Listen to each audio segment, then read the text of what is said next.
मैं तुम्हारे लिए खाना लेकर आई हूँ बेटी। नहीं खा रही हूँ। ऐसा क्यों कह रही हो? थोड़ा सा खा लो। अरे मैं नहीं खा रही हूँ। मैं फिर भी इसे यहाँ रख रही हूँ।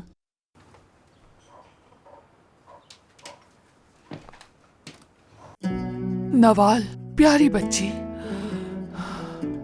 हम कुछ भी कह लें या कुछ भी कर लें, तुम्हारे अंदर जो दुख है वो कम नहीं कर सकते, और ना ही इन अल्फाजों से कुछ होगा।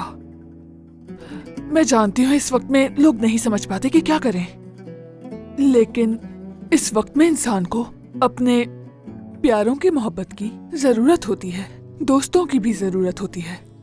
तुम्हारी माँ तुम्हारे साथ है, तौकीर भी तुम्हारे साथ है, और मैं भी तुम्हारे साथ हूँ बेटी, मेरी प्यारी नवाल। एक बात याद रखना, हमेशा हर अंधेरा अपने साथ रोशनी लाता है, और हर रात के बाद सुबह जरूर होती है। शुक्रिया।